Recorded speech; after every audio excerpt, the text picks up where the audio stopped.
Hello students, welcome to Saraswati international academy. आज हम 10th standard maths के लिए चैप्टर नंबर 14 स्टैटिस्टिक्स का 13th और लास्ट पार्ट देखने जा रहे हैं। लास्ट वीडियो में आपने मोर देन और लेस देन ओजीव कर्व्स के लिए हम डायग्राम और ग्राफ कैसे ड्रॉ करेंगे, उसके लिए टेबल कैसे ड्रॉ करना है उसके लिए हमने स्टडी किया था, और उसके ऊपर से हमें मीडियन कैसे कैलकुलेट करना है वो हमने इसमें लास्ट वीडियो में देखा है। तो आज उसी के रिलेटेड एग्जांपल्स और कुछ एग्जाम एक्सरसाइज के क्वेश्चंस हैं, उसे हमें डिस्कस करना है। तो स्टार्ट करते हैं। सबसे पहले जो मुझे यहाँ पे देखना है वो है एग्जाम्पल नंबर 9। वो गिवन है कि that the annual profit earn by 30 shops of a shopping complex in a locality gives rise to the following distribution. Draw the both ogives and for the data above. मतलब दोनों ogive curves मुझे draw करने हैं and then after hence obtain the median profit. मतलब profit का 30 shops का profit का एक डिस्ट्रीब्यूशन टेबल मुझे गिवन है, मुझे उन टेबल को यूज करके ओजीव कर्व्स ड्रॉ करने हैं दोनों, और उसके बाद उन कर्व्स की मदद से उसका प्रॉफिट क्या होगा, मीडियन प्रॉफिट, वो कैलकुलेट करना है। तो देखिए आपको डेटा कैसे गिवन है। सबसे पहले हम बनाएंगे मोर देन ओजीव के लिए मुझे डेटा गिवन है, और लेस देन ओजीव के लिए मुझे डेटा बनाना है। चलिए तो बात करते हैं इसके लिए। सबसे पहले बात करते हैं मोर देन ओजीव के लिए जो डेटा मुझे गिवन है उसके लिए बात कर लेते हैं कि क्या होगा, उसके बाद आगे की बात करेंगे। सो मोर देन ओजीव के लिए जो मुझे गिवन है profit more than equals to 5, 30, फिर 10 के लिए 28, फिर 15 के लिए 16, इस तरीके से मुझे पूरा डेटा गिवन है यहाँ पे। अब देखिए मुझे क्या करना है यहाँ पे। उसके बाद मोर देन ओजीव में तो ये काम मेरा हो गया कि मेरे लिए क्या होगा, ये एक्स ये सारी वैल्यू एक्स कोऑर्डिनेट होगी पॉइंट्स के लिए, और ये सारी वैल्यू क्या होगी मोर देन ओजीव के लिए वाई कोऑर्डिनेट्स। पर लेस देन ओजीव के लिए मुझे क्या चाहिए, क्यूमुलेटिव फ्रीक्वेंसी इंक्रीजिंग ऑर्डर वाला केस में चाहिए। पर उसके लिए मुझे सबसे पहले फ्रीक्वेंसी रिक्वायरमेंट होगी, उससे पहले मुझे क्लास लेंथ की रिक्वायरमेंट होगी। चलिए सबसे पहले आप बना देंगे क्लास लेंथ। यहाँ पे क्लास कैसे बनेगी मैंने बताया था आपको, मोर देन 5 है तो ये 5 से स्टार्ट होगा, पहला इंटरवल होगा 5 से 10, फिर 10 से 20, सॉरी 10 से 15, फिर 15 से 20, इस तरीके से क्लास लेंथ बनेगी। चलो फ्रीक्वेंसी कैसे बनेगी, और लास्ट हो जाएगा 35 से 40। चलिए क्लास क्या बनेगी वो देखिए। तो मैंने बताया था क्लास कैसे ढूंढना है, पहले करस्पॉन्डिंग टर्म माइनस करिए, 30 माइनस 28 कितना होगा 2, तो 2, 16 माइनस 28 करिए, उसके बाद 16 माइनस 28 कितना हो जाएगा आपके लिए, या 28 माइनस 16 करिए, पॉजिटिव लिखना है इसलिए, तो इट इज़ 1 एंड 2 12, फिर 14 माइनस 16 माइनस 14 कितना हो जाएगा आपके लिए 2, फिर अगेन 10, 14 माइनस 10 हो जाएगा 4, 10 माइनस 7 हो जाएगा 3, 7 माइनस 3 होगा 4, और लास्ट में 3 आपको एज इट इज़ लिखना है।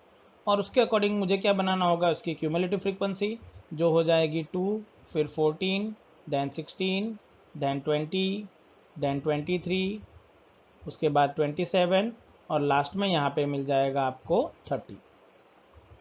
इस तरीके से डेटा मिलेगा।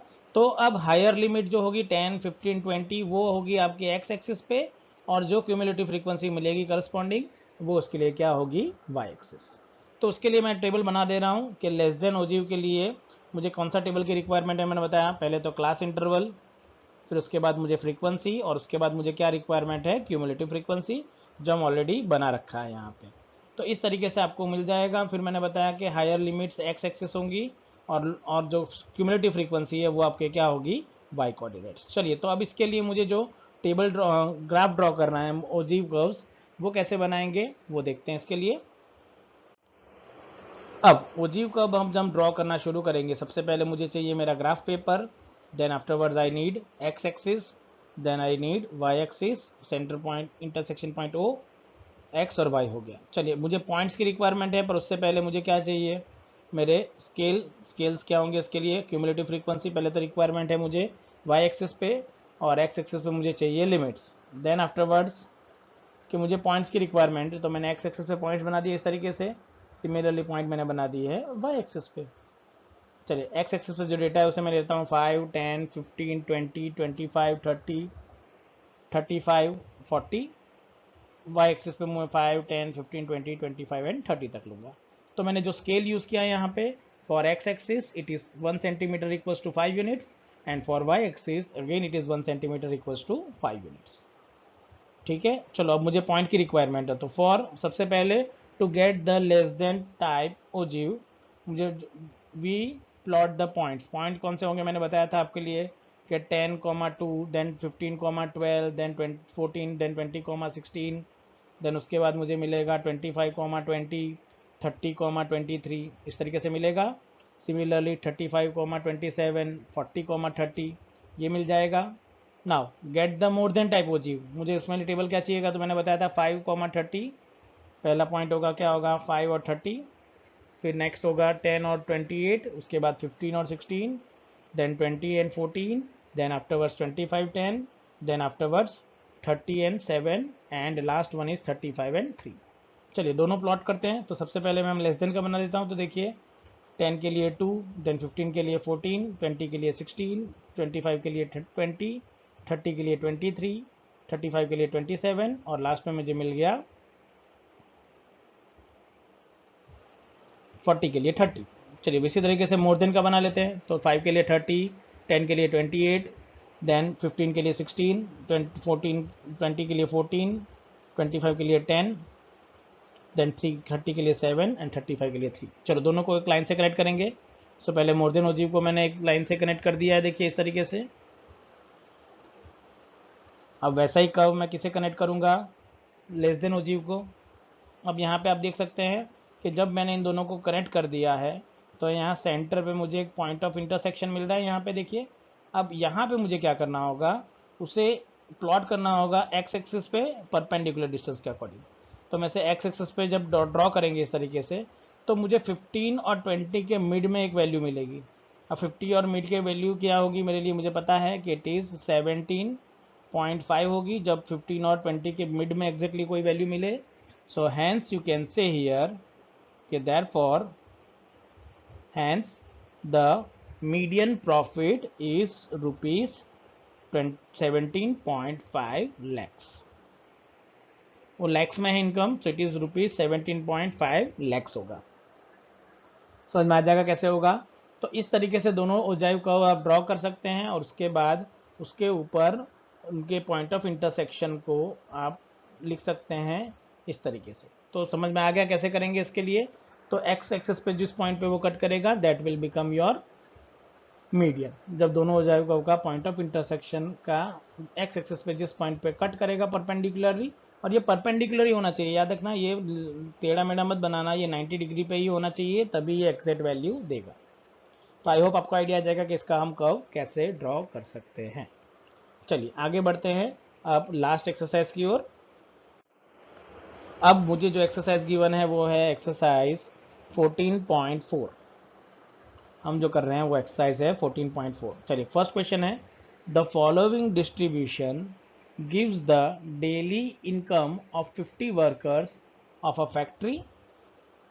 जो डेली इनकम गिवन है फैक्ट्रीज वर्कर्स की 10 से 120, 120 से 140, 140 से 160, 160 से 180, 180 से 200 और 12, 14, 8, 6 and 10।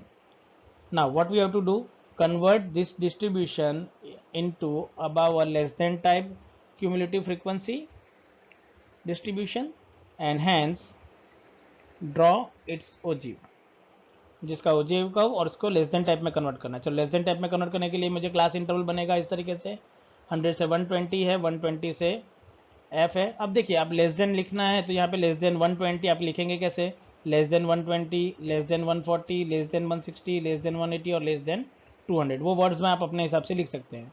क्यूमुलेटिव फ्रीक्वेंसी कैसे बनेगा पता ही था, 12 plus 14 26, 14 plus 26 plus 8 34, 34 plus 6 40 and 40 plus 10 50 हो जाएगा। और आपके पॉइंट्स होंगे, मैंने बताया था कि ये सारे पॉइंट आपके कहाँ आएंगे, एक्स एक्सिस पे, और क्यूमुलेटिव फ्रीक्वेंसी जो होगी वो आपकी कहाँ चली जाएगी, वाई एक्सिस पे। तो इस तरीके से आप इसे एक्स और वाई एक्सिस पे ड्रॉ कर सकते हैं। चलिए तो बना देते हैं। इसके लिए पॉइंट्स हैं, मुझे सिर्फ इसके लिए ग्राफ प्लॉट करना है। चलो चलिए देखिए इसे कैसे प्लॉट कर सकते हैं हम लोग। अगेन मैंने कहा मुझे क्या चाहिए, एक graph paper, then again required the Y axis. अब यहाँ पे एक्स एक्सिस में मैं थोड़ा सा एक पार्ट प्लॉट करूंगा कि मैं एक कीन बना दूंगा बिटवीन द एक्स एक्सिस और ओरिजिन के बीच में। ये क्यों कर रहा हूँ वो मैं आपको बताता हूँ एक्सप्लेनेशन में कि क्यों ऐसा कर रहा हूँ। चलिए सेंटर पॉइंट ओ होगा, एक्स एक्सिस होगी, वाई एक्सिस होगी, हम प्लॉट स्केल ले लेंगे 10 यूनिट्स का। अब जो मेरे पॉइंट्स है वो देखिए 10, 120, 12, 26, 140 है, 160 है। तो एक्स एक्सिस पे जो वैल्यू है वो बहुत बड़ी है। अगर मैं 10 यूनिट्स यहाँ लेता हूँ एक्स एक्सिस पे, तो यहाँ पे 0 से स्टार्ट करूँगा तो 200 आने तक मुझे 20 लाइन्स चाहिए। इतना तो ग्राफ ही नहीं होगा मेरे पास। और अगर मैं यहाँ पे डेटा बढ़ाता हूँ तो वाई एक्सिस के अकॉर्डिंग मुझे वो डेटा में एरर जाएगी, तो मुझे वाई एक्सिस में भी 10 यूनिट्स का रखना है इसके लिए। तो मैं क्या करता हूँ, यहाँ 0 से लेके 110 तक, यहाँ तक के जो मार्क है मैंने 100 तक का ऑब्जर्वेशन सारे यहाँ तक ले लिए हैं। यहाँ से मुझे एक ऑब्जर्वेशन स्टार्ट करना है। तो मैं देखिए यहाँ पे प्लॉट कर देता हूँ पॉइंट्स अलग अलग, वैसे ही वाई एक्सिस पे बना दूंगा। वाई एक्सिस पे हम लोग क्या लिखेंगे, क्यूमुलेटिव फ्रीक्वेंसी, और एक्स एक्सिस पे हम लोग लिखेंगे लिमिट्स। चलिए तो लिमिट्स लिख देंगे, अपर लिमिट्स, और एक्स एक्सिस वाई एक्सिस पे मैंने 0, 20 सॉरी 10, 20, 30, 40, 50 ले लिया है। चलिए एक्स एक्सिस पे सबसे पहले क्या लिखेंगे, 110, देन 120, देन 130, 140, 150, 160, 170, 180, 190 एंड 200। चलिए प्लॉट करेंगे पॉइंट्स को, तो 120 के लिए 12, देन 140 के लिए 26, 160 के लिए 34, 180 के लिए 140, 40 और 200 के लिए 50, और उसे मैंने एक स्ट्रेट लाइन से यहाँ पे कनेक्ट कर दिया है। तो ये हो जाएगा मेरा more than less than type curve. देखिए नीचे से ऊपर जाएगा तो लेस देन, अगर ग्राफ ऐसे जाएगा तो लेस देन, और ऊपर से नीचे आएगा तो वो क्या होगा, मोर देन टाइप। आपको ये याद रखना है कि कौन सा टाइप का ग्राफ कैसे देगा। तो उसी में से आपका आधा क्वेश्चन तो वहीं सॉल्व हो जाता है कि आप किस टाइप का ग्राफ बना रहे हो। अगर बोला जाएगा कि लेस देन टाइप, तो आपको इसी टाइप का, मतलब नीचे से ऊपर की ओर बढ़ने वाला कर्व मिलेगा। और मोर देन टाइप के लिए क्या होगा कि ऊपर से नीचे आने के लिए मुझे कर्व इस तरीके से मिलेगा। तो ये है लेस देन टाइप के लिए, और ये जो ग्राफ है वो किसके लिए होगा, मोर देन टाइप के लिए होता है। तो वो याद रखना होगा कि आपका ग्राफ यहाँ पे इस डायरेक्शन में बढ़ेगा और यहाँ पे इस डायरेक्शन में वो आगे बढ़ सकता है। और जो पॉइंट ऑफ इंटरसेक्शन होगा उसका जो एक्स एक्सिस होगा that will become your median. आ जाएगा आइडिया। चलिए बाकी के दो क्वेश्चन मैं एज आपको होमवर्क दे रहा हूँ, पर थोड़ी सी हिंट दे दूंगा कि आपका आंसर कैसे आने वाला है। सबसे पहले क्वेश्चन है, सेकेंड नंबर क्वेश्चन, कि during the medical checkup 35 students of the class weight were recording as a follow, draw the less than type ogive curve and then obtain of the weight from the graph and verify the result by formula. मतलब यहाँ से graph पर से जो answer मिला वो, और formula के लिए मुझे आंसर निकालना है। चलो फॉर्मूला के लिए मुझे क्या चाहिए, क्लास लेंथ चाहिए। लेस देन 38 है, मतलब यहाँ पे अगर आपको क्लास इंटरवल बनाना है तो आप 36 से 38, फिर सिमिलरली नेक्स्ट इंटरवल 38 से 40, और इस तरीके से करस्पॉन्डिंग एलिमेंट्स आप बनाते जाइए क्लास लेंथ के लिए। क्यूमुलेटिव फ्रीक्वेंसी नहीं, ये क्यूमुलेटिव फ्रीक्वेंसी है, तो इसके लिए आपको क्या चाहिए होगा, सी एफ की एफ की वैल्यू चाहिए होगी। तो एफ के लिए मैंने बताया पहले 0 एज इट इज़, फिर 3 माइनस 0 3 होता है, 5 माइनस 3 2 हो जाएगा, 9 माइनस 2 7 हो जाएगा, 14 माइनस 7 7 होगा, सिमिलर 28 माइनस 10 14 हो जाएगा, 32 माइनस 14 करेंगे तो 18 हो जाएगा, और 35 माइनस 18 करेंगे तो ये मुझे मिलेगा 35 माइनस 18 करेंगे तो मुझे क्या मिल जाएगा, 17 मिल जाएगा। तो इस तरीके से मुझे सारी फ्रीक्वेंसी मिल जाएगी ये वाली एफ आई, और उसके अकॉर्डिंग मैं अपना कैलकुलेशन कर सकता हूँ। तो ये जब आप कैलकुलेशन करोगे तो सबसे देखिए left hand right hand side पे मैंने उसका ओजीव कर्व दी हुआ है, देखो इस तरीके से ओजीव कर्व आपको मिलेगा। n/2 की वैल्यू 17.5 होगी, 17.5 को एक्चुअली यहाँ पे प्लॉट करेंगे तो ये यहाँ पे आना चाहिए। तो ये एक्चुअली क्या होगा, मिडल ऑफ 46 के 46 और उसके एकदम नियरेस्ट आ जाएगा। So that's why it will be 40, ये क्योंकि 2 यूनिट्स का डिफरेंस है। देखिए यहाँ पे ये डिस्टेंस कितना यूनिट है, 2 यूनिट्स का डिस्टेंस है। तो हाफ वे, अगर मैं हाफ वे में हूँ, यहाँ तक हूँ यहाँ पे, तो ये हाफ वे में 47 होगा, उसके अंदर कुछ भी आएगा तो 46.5, और इसके आगे कुछ होगा तो इट इज़ 47.5 होगा। तो ये अंदर की तरफ है 47 से, so that's why it will be 46.5।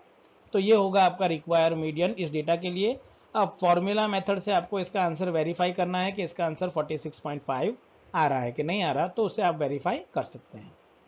ठीक है, तो ये क्वेश्चन एज अ होमवर्क आपको खुद से बनाना है ग्राफ, और खुद ट्राई करना है कि आप इसे बना सकते हैं कि नहीं बना सकते। आ जाएगा आइडिया कैसे करना है इसके लिए।